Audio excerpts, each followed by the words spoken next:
Okay Telugu view పాయింట్కి తిరిగి స్వాగతం. మౌలిక సౌకర్యాలు. ఏ రాష్ట్ర ప్రగతిని మీరు చూడాలన్నా ముందు కావాల్సింది కనీస మౌలిక సౌకర్యాలు. అందులో కూడా ప్రధానమైంది త్రాగునీరు, రోడ్లు. కోర్స్ ఇవాళ ఏంటంటే విమానాశ్రయ అందుబాటు కూడా మౌలిక సౌకర్యాల్లో ప్రధానమైంది. నగర వాతావరణం.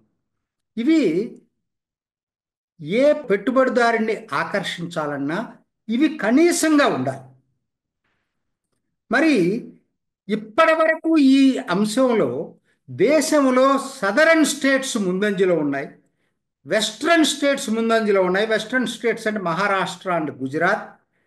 నార్త్ బాగా వెనకబడింది, ఈస్ట్ అంతకన్నా వెనకబడింది. ఇదండి క్లుప్తంగా నేను చెప్పింది మౌలిక సౌకర్యాల కల్పనలో భారత్ ఎలా ఉందనేది. ముఖ్యంగా నార్త్లో ఉత్తరప్రదేశ్, బీహారు దారుణంగా వెనకబడి ఉన్నాయి ఇప్పటి వరకు.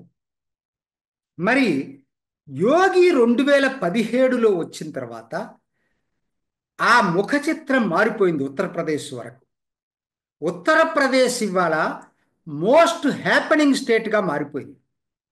ఒక్క క్లుప్తంగా నేను అవేంటో చెప్తా. ఈ కనీస మౌలిక సౌకర్యాలు. జలజీవన్ మిషన్ ఒకనాడు 3% నుంచి 5% మందికే కుళాయి నీళ్లు ఉండేవి ఉత్తరప్రదేశ్లో. ఇవాళ 85% మందికి త్రాగునీరు వచ్చింది. తర్వాత రెండోది, నేను ఇందాక చెప్తున్న రోడ్లు, విమానాలు ఎట్లా ఉన్నాయనేది ఒక్కసారి మీకు క్లుప్తంగా చెప్పడానికి ప్రయత్నం చేస్తాను.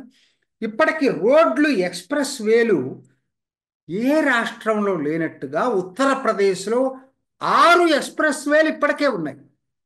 6. కొత్తగా ఇప్పుడు ఈ సంవత్సరం 2025లో ఇంకో 5 ఓపెన్ కాబోతున్నాయి. అవేంటి నేను వివరంగా తర్వాత చెప్తా. నిర్మాణంలో ఉన్నాయి ఇంకో 8 నుంచి 9 ఉన్నాయి. అంటే మొత్తం ఎక్స్ప్రెస్ వేలు, హైవేలు చెప్పట్లా నేను. ఎక్స్ప్రెస్ వేలు ఉత్తరప్రదేశ్లో దాదాపుగా 20 రాబోతున్నాయి. 20 ఎక్స్ప్రెస్ వేలు ఒక రాష్ట్రంలో. అమెరికా కన్నా ఏం తక్కువ అండి మనం? ఒక రాష్ట్రంలో 20 ఎక్స్ప్రెస్ వేలు అమెరికాలో కూడా ఉన్నాయో లేదో నాకు డౌటే. ఆ స్థాయికి ఉత్తరప్రదేశ్ అభివృద్ధి కాబోతా ఉంది. ఎయిర్పోర్ట్స్, ఇందాక చెప్పాను కదా, ఇవాళ రోడ్లు ఎంత ముఖ్యమో ఎయిర్పోర్ట్స్ కూడా అంతే ముఖ్యం. ఎయిర్పోర్ట్స్ ఇప్పటికే 15 ఉన్నాయండి.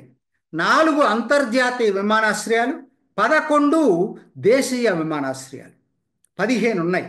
ఇప్పుడు నిర్మాణంలో ఉన్నాయి ఇంకో 4 ఉన్నాయి. ఒక అంతర్జాతీయ విమానాశ్రయం అత్యంత పెద్దది రాబోతుంది నోయిడాలో. 3 దేశీయ విమానాశ్రయాలు రాబోతున్నాయి.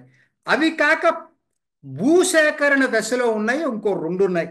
మొత్తం అండి ఉత్తరప్రదేశ్లో అతి త్వరలో 21 ఎయిర్పోర్ట్లు రాబోతున్నాయి. 21. మరి దీన్ని ప్రగతికి చిహ్నంగా ఏమంటారు? సరే, నగరాలు విస్తరిస్తున్నాయి అద్భుతంగా. నోయిడా, గ్రేటర్ నోయిడా, అది అసలు ఆ ప్రాంతం అంతా అద్భుతంగా విస్తరిస్తుంది. లక్నో కూడా చాలా ఎక్స్పాన్షన్ నడుస్తూ ఉంది. ఇంకా చాలా సిటీస్, వారణాసి, గోరఖ్పూరు, అన్నిటికీ రింగ్ రోడ్లు వస్తున్నాయి. ప్రతి పెద్ద నగరానికి రింగ్ రోడ్డు క్రియేట్ చేశారు. ఇప్పుడు మరి అక్కడ అంతర్గత ప్రజా రవాణా ఎట్లా ఉండాలి? మెట్రోలు కోరుకుంటారు ప్రతి వాళ్ళు. ఇప్పటికే ఉత్తరప్రదేశ్ రాష్ట్రంలో 7 మెట్రోలు ఉన్నాయండి. 7 మెట్రోలు అంటే ఇంకొకటి ఈ సంవత్సరం ఓపెన్ అవ్వబోతుంది మేరట్లో. 8.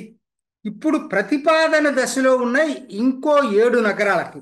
మొత్తం 15 నగరాల్లో మెట్రో రవాణా సౌకర్యం ఉత్తరప్రదేశ్లో రాబోతుంది. ఇంతకన్నా ఎవరికైనా ఇంకేం కావాలండి? సరే, ఇప్పుడు నేను మీకు ఇంకొక వివరణ ఇస్తాను. ఏదైతే నేను చెప్పాను 2025లో ఈ సంవత్సరం ఓపెన్ అవుతున్నటువంటి 10 బిగ్ ప్రాజెక్ట్స్ ఏంటి? 10లో 9 ప్రారంభం కాబోతున్నాయి. 1 శంకుస్థాపన దశ దాటి ముందుకెళ్ళబోతుంది. అదేంతో చెప్తా. అన్నిటికన్నా ముఖ్యమైనది నోయిడా అంతర్జాతీయ విమానాశ్రయం. ఇది ఏప్రిల్లో ప్రారంభమవుతుంది. డేట్ కూడా వచ్చేసింది. అంటే ఇది దేశంలోనే కాదు, ఏషియాలోనే మొత్తం పూర్తయ్యేటప్పటికి అతిపెద్ద విమానాశ్రయం రాబోతుంది. ఇది నోయిడా, ఉత్తరప్రదేశ్లో రాబోతుంది. అత్యంత తక్కువ సమయంలో నిర్మించినటువంటి ఎయిర్పోర్ట్ ఇది, ఇంత పెద్ద ఎయిర్పోర్ట్. రెండో బిగ్ టికెట్ ప్రాజెక్ట్ ఏంటంటే గంగా ఎక్స్ప్రెస్ వే. ఇది కూడా మొత్తం దేశంలో ఎక్స్ప్రెస్ వేల్లో రెండో అతి పెద్దది. ఢిల్లీ, బాంబే అన్నిటికన్నా పెద్దది. అది ఇంకా పూర్తి కాలేదు. ఇది ఈ సంవత్సరం ఓపెన్ కాబోతుంది. గంగా ఎక్స్ప్రెస్ వే మేరట్ నుంచి ప్రయాగ్రాజ్ వరకు. కోర్స్ మొన్న క్యాబినెట్లో, కుంభమేళా దగ్గర జరిగిన క్యాబినెట్లోనే దానికి రెండు వైపులా ఎక్స్పాన్షన్ కూడా ప్లాన్ చేశారు. మీరట్ టు రూర్కీ, అట్లానే ప్రయాగ్రాజ్ నుంచి వారణాసి వయా మిర్జాపూర్, ఇవి కూడా ప్లాన్ చేశారు. ఈ సంవత్సరం అయితే ముందు మీరట్ టు ప్రయాగ్రాజ్ ఓపెన్ కాబోతుంది. 594 కిలోమీటర్లు, 6 లేన్లు, 37,350 కోట్ల రూపాయల విలువైనటువంటి ఎక్స్ప్రెస్ వే ఈ సంవత్సరం ఓపెన్ కాబోతుంది. మూడోది, మనకి ఎక్కడా చూడండి, దేశంలో మొట్టమొదటిసారి RRTS, rapid rail transport service, Delhi నుంచి మీరట్కి ఇప్పటికే 3 అంతులు అయిపోయింది. కాకపోతే ఈ సంవత్సరం పూర్తి కాబోతుంది. అంటే మీరట్ వరకు ఎక్స్పెన్షన్ కాలేదు ఇంకా, అది కూడా అయిపోయి ఈ సంవత్సరంలో మొత్తం ఫుల్ ప్రాజెక్టు ఆచరణలో రాబోతా ఉంది. ఇది కూడా సబర్బన్ మెట్రోలో మొట్టమొదటిది. ఇది ముందు ముందు ఇవి మిగతా ప్రాంతాలకు కూడా రాబోతున్నాయి. ఇది మొత్తం ప్రాజెక్టు 30,000 కోట్లకు పైగా ఉంది. నాలుగోది, గోరఖ్పూర్ లింక్ ఎక్స్ప్రెస్ వే. ఏదైతే పూర్వాంచల్ ఎక్స్ప్రెస్ వే యోగి హయాంలో వచ్చిందో, పూర్వాంచల్ ఎక్స్ప్రెస్ వే నుంచి గోరఖ్పూర్కి లింక్ ఎక్స్ప్రెస్ వే ఈ సంవత్సరం ఓపెన్ కాబోతుంది. 90 కిలోమీటర్లు, 4 లేన్లు, 5,877 కోట్ల విలువ. ఐదోది, లక్నో కాన్పూర్ ఎక్స్ప్రెస్ వే. ఇది 62 కిలోమీటర్లు, ఆల్మోస్ట్ జంట నగరాలు అనుకోండి. కానీ ఇన్నాళ్ళు సరైన రవాణా సదుపాయం లేదు. దానికి ఎక్స్ప్రెస్ వే వేశారు. అంటే ఎక్స్ప్రెస్ వే అంటే అర్థం లేదండి, సిగ్నల్స్ ఏమి ఉండవండి. ఫ్రీవే అంటారు అమెరికాలో. అంటే మీకు సిగ్నల్స్ ఉండవు. దాంట్లో ఎక్కిన కాడ నుంచి దిగేదాకా కూడా మీరు పూర్తిగా ప్రయాణం చేయొచ్చు, ఎక్కడ ఆగకుండా. దీని 6 లేన్లు, 4,200 కోట్లు త్వరలో ప్రారంభం కాబోతుంది. ఢిల్లీ డెహ్రాడూన్ ఎక్స్ప్రెస్ వే ఎక్కువ భాగం ఉత్తరప్రదేశ్లోనే పయనిస్తుంది. ఇది కూడా 210 కిలోమీటర్లు, 6 లేన్లు, 13,000 కోట్ల విలువైన ప్రాజెక్టు ఈ సంవత్సరం ప్రారంభం కాబోతుంది. కాన్పూర్ ఔటర్ రింగ్ రోడ్, ఇది ఎక్స్ప్రెస్ వే కదా, ఔటర్ రింగ్ రోడ్ ఓఆర్ఆర్, మన హైదరాబాద్కు ఉన్నట్టుగా త్వరలో, నేను చెప్పాను కదా, అన్ని నగరాలకి నిర్మిస్తున్నారు ఇప్పుడు యోగి. లక్నో, కాన్పూర్, వారణాసి, గోరఖ్పూర్, దేనికైనా తీసుకోండి ఓఆర్ఆర్ వస్తూ ఉంది. సో 3,297 కోట్లతో కాన్పూర్ ఔటర్ రింగ్ రోడ్ ఈ సంవత్సరం ప్రారంభం కాబోతుంది. ఇంకొక గేమ్ చేంజర్ ఏంటంటే గోరఖ్పూర్ సిలిగురి ఎక్స్ప్రెస్ వే. ఈశాన్య భారతానికి బెంగాల్ నుంచి రూట్ కాకుండా ఇటు బీహార్ మీదుగా గోరఖ్పూర్ నుంచి ఒక కొత్త రూట్ వేస్తున్నారు. డిసెంబర్ 2025లో ప్రారంభం కాబోతుంది. ఇది ఒక గేమ్ చేంజర్ రూట్. 520 కిలోమీటర్లు, 6 లేన్లు, 32,000 కోట్ల విలువైన ప్రాజెక్ట్. సరే, నోయిడా, గ్రేటర్ నోయిడాలో సుమారు 91,000 కోట్ల ఐటీ అండ్ ఐటీఈఎస్ ప్రాజెక్టులు నడుస్తూ ఉన్నాయి. ఎక్కువ భాగం ఈ సంవత్సరం అందుబాటులోకి వస్తాయి. లక్నోలో కూడా ఐటీ చాలా తొందరగా వ్యాప్తి చెందుతూ ఉంది. ఇది 9వది. 10వది ప్రారంభానికి నోచుకోదు, కానీ వాస్తవానికి శంకుస్థాపన టెండర్ ప్రక్రియ మొదలయ్యి ఇది నిర్మాణం ఒక 2-3 సంవత్సరాలు కంప్లీట్ అవుతుంది. కొత్త ప్రక్రియ ఏంటయ్యా ఇదంటే గ్రేటర్ నోయిడా ఫిలిం సిటీ. ఇంతవరకు ఫిలిం సిటీ అంటే బాలీవుడ్ గుర్తుకొస్తుంది, ముంబై. అట్లానే మీకు సౌత్లో ప్రతి తమిళనాడు, ఆంధ్ర, అదే హైదరాబాదు, తర్వాత మీకు కర్ణాటక అన్నీ ఉన్నాయి. కానీ నార్త్లో ఒక సిగ్నిఫికెంట్ ఫిలిం సిటీ లేదు. హిందీ ఫిలింలే ఎక్కువ నడిచేది, కానీ అదంతా బాంబేలో తీస్తాయి. అది కూడా యోగి దానికి కూడా ఒక అంకురార్పణ చేయబోతున్నాడు.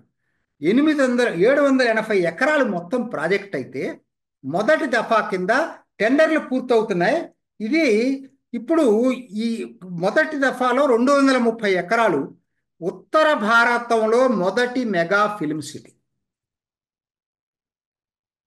ఇది కూడా రాబోతుంది. 10 ఇటువంటి ప్రాజెక్ట్స్ రాబోతున్నాయి. చెప్పండి. ఇప్పుడు ఉత్తరప్రదేశ్ 2025లోనే 10 చెప్పాను నేను. 2026లో ఇంకెన్నో ఉన్నాయి. అసలు మొత్తం అసలు దశ దిశ మారిపోతుందండి టోటల్గా.